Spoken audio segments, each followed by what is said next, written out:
چھوٹے چھوٹے بچے 10 سال کے لڑکے 12 سال کے لڑکے کانوں میں ایئر فون لگائے گانے سنتے اور جھومتے ہیں. بہت ہی افسوس کی بات ہے.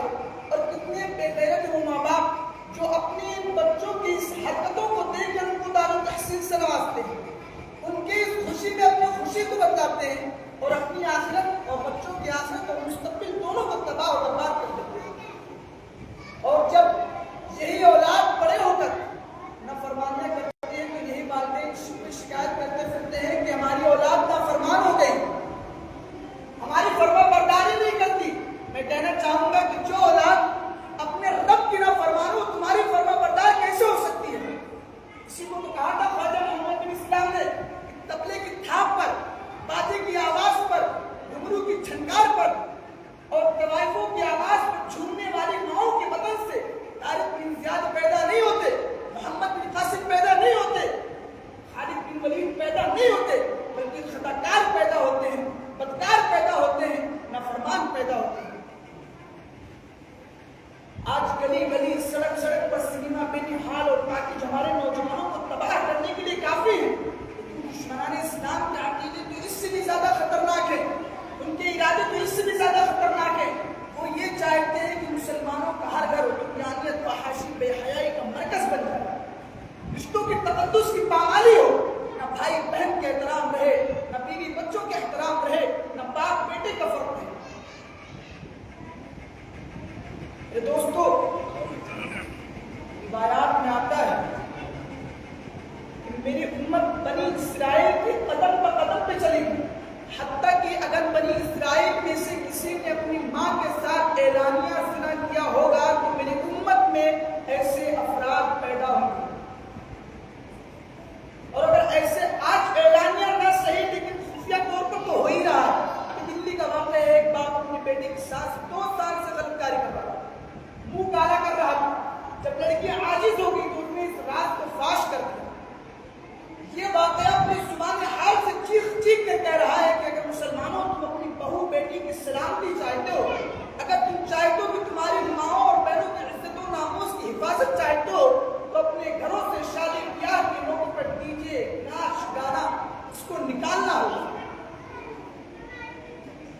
دیکھیے, ان آلات جدیدہ کے فروغ نے انسان کو حقیقی خوشی سے محروم کر دیا, دماغی سکون کو چھین لیا ہے, قلبی راحت کو چھین لیا ہے, اور اس کی بنیادی وجہ یہی ہے. آپ 5 اسٹار ہوٹلوں کے تکے کھا لو, آپ جاؤ بازاروں میں نوجوانوں کی طرح آپ زنا کرتے پھرو, جاؤ مغرب کی گندے تہذیب کی طرح کپڑے اتار ڈالو, آپ کو دنیا میں کہیں بھی سکون نہیں ملے گا. پوری دنیا چین و سکون کی تلاش میں سرگردہ ہے, اسے سکون میسر نہیں آتا.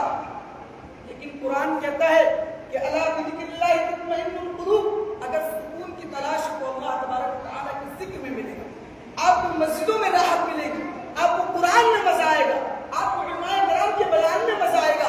کسی کو کہا تھا علامہ اقبال نے کہ ڈھونڈنے والا ستاروں کی گزرگاہوں کا, کہ ڈھونڈنے والا ستاروں کی گزرگاہوں کا اپنے افکار کی دنیا میں سفر کر نہ سکا, اپنی حکمت کی خم و پیش میں الجھا ایسا کہ آج تک فیصلہ نفع و ضرر کر نہ سکا. جس نے سورج کی شعاعوں کو گرفتار کیا, جس نے سورج کی شعاعوں کو گرفتار کیا, زندگی کی شروع تاریخ سحر کر نہ سکا.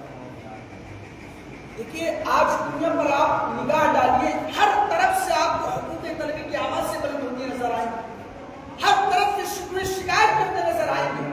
آپ اپنے حقوق کو حاصل کرنے کے لیے کس قدر دوڑ دھوپ کرتے ہیں, کتنی تپش کو برداشت کرتے ہیں. جب آپ کو کا حق نہیں ملتا تو آپ کس قدر پریشان ہو جاتے ہیں, کتنے فرسٹریشن میں آ جاتے ہیں کہ ہمیں ہمارا حق نہیں ملتا. اپنے حقوق کو حاصل کرنے کے لیے کس قدر آپ تک ہوتے ہیں. لیکن اللہ تبارک و تعالیٰ کا بھی تو ہم پر کچھ حق ہے. اللہ تبارک و تعالیٰ کے وہ حقوق جو ہم پر اور آپ پر عائد ہے, کیا ہم نے وہ ادا کر دیے؟ باری تعالیٰ بھی تو ہم سے اپنے حقوق کا طلبگار ہے, وہ بھی اپنے فائدے کے لیے نہیں بلکہ ہمارے ہی فائدے کے لیے. اللہ تبارک و تعالیٰ سب سے پہلے تو یہی ارشاد فرمایا قرآن کریم میں, قل هو اللہ احد, اے نبی آپ کہہ دیجیے کہ اللہ ایک ہے, اللہ الصمد, اللہ بے نیاز ہے. دوسرا, اللہ تبارک و تعالیٰ کی عبادت میں اگر ہم کسی کو شریک سمجھتے ہیں تو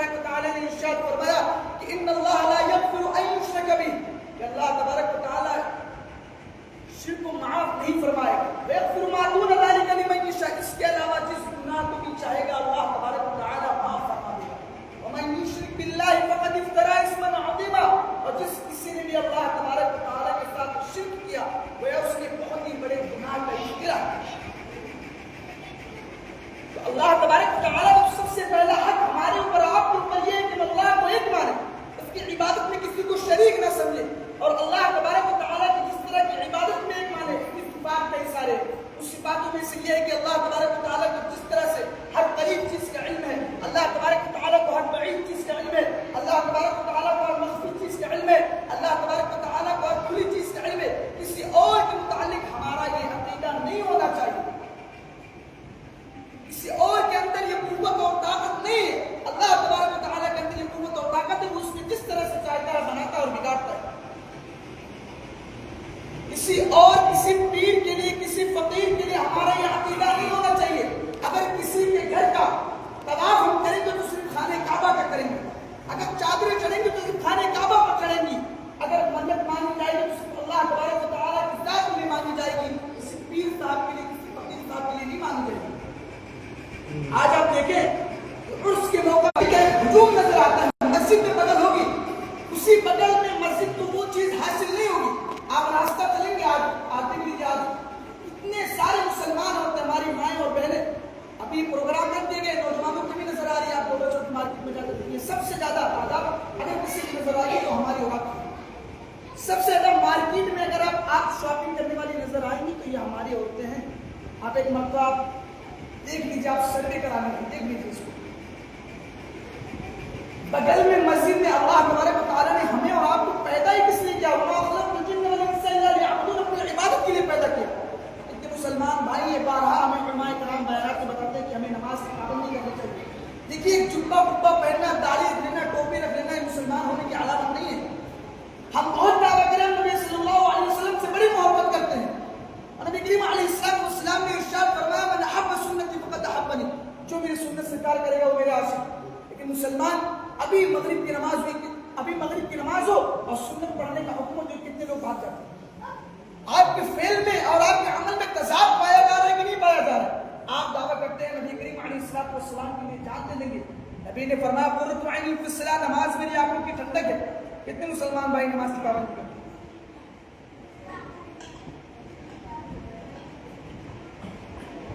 دوستو اسی تعلق سے ہمارے علماء کرام دور چوکی کے، علی پور کے، ببنی کے، اور ادھر پچھم کی طرف دتو پور کے، ادھر سلیم پور، حبیب نگر، ادھر مسلمت علماء کرام نے ایک تنظیم بنائی ہے۔ تنظیم کا نام ہے اتحاد العلماء برائے اصلاح معاشرہ۔ اس میں ہمارا پورا فوکس جو یہی کہ ہماری شادی بیاہ میں جو غیر شرعی رسم و رواج پیدا ہو رہے ہیں ہمیں ان سے دور رہنا، ہمیں خود بھی دور رہنا ہے اور دوسروں کو اس سے دور رہنے کی ترغیب دینا، اور ائمہ کرام کے حقوق کا تحفظ کرنا ہے۔ ایک امام جو آپ کے نمازوں کا ضامن ہوتا ہے ہمیں اس کی عزت کرنی ہے، اور ہمارے مدارس اور مکاتب کی جو تعلیمی نظام ہے اس کو مضبوط کرنا ہے۔ دیکھیے اگر آپ اس ہندوستان میں آپ ترقی چاہتے ہیں تو تعلیم کے بیس پر ہی آپ ترقی کر سکتے ہیں۔ ہمیں اپنے گاؤں میں تعلیمی نظام کو مضبوط سے مضبوط کرنا ہے، اور اسی کے تعلق سے، اسی کے تحت یہ انشاءاللہ آپ کے گاؤں کے نوجوانوں نے مل کر اور آپ کے لوگوں نے مل کر آپ کے تعاون سے آج کا یہ پروگرام انعقاد کیا گیا ہے۔ امید کرتا ہوں انشاءاللہ ابھی مفصل بیان دتو پور کے مولانا مفتی محمد سلمان صاحب قاسمی بلرام پوری کا بیان ہوگا، وہ انشاءاللہ محرم الحرام کی فضیلت، اس کی اہمیت، اس کی افادیت اور اس میں منکرات بدعات و خرافات کے موضوع پر مفصل بیان فرمائیں گے۔ میں امید کرتا ہوں کہ آپ تمام حضرات بغور سماعت فرمائیں گے انشاءاللہ۔ اب میں دعوت دوں گا حضرت مولانا مفتی محمد سلمان صاحب سے کہ حضرت والا تشریف لائیں اور اپنے بیانات کو پیش فرمائیں۔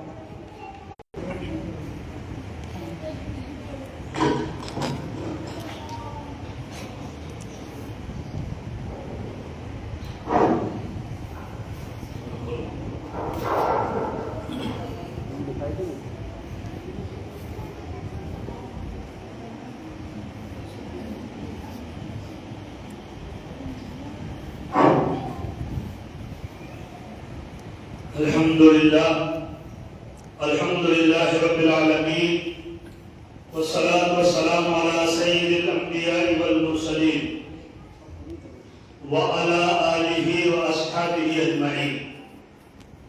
قال الله تعالى يا أيها الذين آمنوا ادخلوا في السلم كافة ولا تتبعوا خطوات الشيطان إنه لكم عدو مبين۔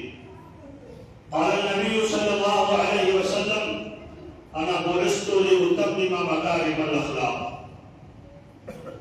منفعت ایک ہے اس قوم کی، نقصان بھی ایک ہی سب کا نبی، دین بھی ایمان بھی ایک، حرم پاک بھی ایک، اللہ بھی ایک، قرآن بھی ایک، ہوتی بڑی بات ہوتے جو مسلمان بھی ایک، فرقہ بندی ہے کہیں اور کہیں ذاتیں ہیں، کیا زمانے میں پلٹنے کی یہی باتیں ہیں، آئے اشاعت گئے وعدے پردہ لے کر، اب انہیں ڈھونڈ چراغے رخے زبا لے کر۔ میرے محترم بزرگوں دوستو، محرم الحرام کے موضوع پر یہ انتہائی مبارک اور خوبصورت محفل کا انعقاد کیا گیا ہے۔ سب سے پہلے اس پروگرام کو منعقد کرنے والے میں تمام احباب کا تہہ دل سے شکریہ ادا کرتے ہیں کہ تمام احباب ان کی محنت، صحیح اور کوشش سے یہ خوبصورت دینی مجلس انعقاد ہوا۔ اللہ تعالیٰ آپ تمام لوگوں کے اس عمل کو قبول فرمائے۔ میں نے آپ کے سامنے قرآن کریم کی ایک آیت پڑھی ہے، یا ایھا الذین آمنوا ادخلوا فی السلم کافہ، اے ایمان والو پورے کے پورے دین میں داخل ہو جاؤ، اور شیطان کے نقش قدم پر، شیطان کے پدچم پر مت چلنا، اس لیے کہ وہ تمہارا کھلا ہوا دشمن ہے۔ اور سیدنا آدم علیہ السلام کو جب اللہ رب العزت نے حکم دیا کہ اب تم دنیا میں جاؤ، تم سے ایک چوک ہو گئی ہے، اور شیطان کو مردود کر دیا، رادے درگاہ کر دیا، تو اس موقع پر شیطان نے اللہ تعالیٰ سے یہ رخصت مانگی اور یہ موقع اور اپرچونٹی مانگی، اور کہا کہ پروردگار آپ ہمیں مہلت دیجیے، اس لیے کہ اسی آدم کی وجہ سے میرا جو ورچسپ تھا، میرا جو مقام اور مرتبہ تھا وہ ختم ہو گیا، لہذا اس نے یہ بات کہی کہ میں انسانوں کو آگے سے پیچھے سے دائیں سے بائیں سے ہر سمت سے اس کو بہکانے کی کوشش کروں۔ آپ دیکھ لیجئے آج ہمارے برادران وطن دین کے نام پر، اسلام کے نام پر کیسی چیزیں پیش کرتے ہیں، حالانکہ دین سے اس کا کوئی سروکار نہیں ہے، مذہب سے کوئی اس کا سروکار نہیں ہے۔ آج دیکھ لیجئے نبی کے نام کے نعرے لگائے جاتے ہیں، اور نبی کے نام پر، رسول اللہ صلی اللہ علیہ وسلم کے نام پر، اسلام کے نام پر رقص کیا جاتا ہے، اور اسی طرح شیطانی محفلیں قائم کی جاتی ہے۔ جبکہ اگر آپ دیکھیں گے یہ محرم کا جو مہینہ ہے اس کو منحوس سمجھا جاتا ہے، برا سمجھا جاتا ہے۔ کئی سارے ایسے مسلمان ہیں جو سنی اپنے آپ کو کہتے ہیں، اور اس مہینے کو وہ شادی بیاہ اس مہینے میں نہیں کرتے۔ اس مہینے میں بہت سارے لوگ ایسے ہیں جو کالا لباس پہنتے ہیں، بہت سارے لوگ ایسے ہیں جو الٹی کھاٹ پر لیٹتے ہیں، بہت سارے لوگ ایسے ہیں جو چپل پہننا چھوڑ دیتے ہیں، بہت سارے لوگ ایسے ہیں دنیا بھر کی اس میں خرافات کرتے ہیں۔ جبکہ یہ مہینہ اسلام کا پہلا مہینہ ہے، حرمت والا مہینہ ہے، احترام والا مہینہ ہے، تقدس والا مہینہ ہے۔ اللہ نے فرمایا ان عدت الشہور عند اللہ 12 شہرا فی کتاب اللہ یوم خلق السماوات والارض منها 4 حرم، کہ اللہ تعالیٰ نے مہینوں کی جو تعداد ہے، یہ مہینے قمری مہینے یعنی عربی مہینے، اس کی تعداد 12 ہے، اور فرمایا کہ اللہ تعالیٰ نے اس زمین کو بنایا، اس آسمان کو بنایا، اسی وقت یہ مہینے بنا دیے گئے، اور فرمایا اس مہینے میں 4 مہینے بڑے عظمت والے، بڑے احترام والے۔ وہ 4 مہینے کون کون سے ہیں؟ ذی قعدہ، ذی الحجہ، محرم اور رجب المرجب۔ رمضان کی فضیلت اپنی جگہ، لیکن یہ 4 مہینے حرمت والے ہیں، اور ان مہینوں میں خصوصاً مکہ کے رہنے والے، عرب کے رہنے والے، یعنی زمانے جاہلیت میں بھی باقاعدہ اس کا احترام کرتے تھے۔ اللہ کے نبی صلی اللہ علیہ وسلم کی جب آمد نہیں ہوئی تھی، آپ دنیا میں تشریف نہیں لائے تھے، اسی وقت سے لوگ خانے کعبہ کا طواف کرتے تھے، اب اپنے طریقے پر کرتے تھے، لیکن ان کی یہاں لڑائی بہت ساری تھی۔ بعد میں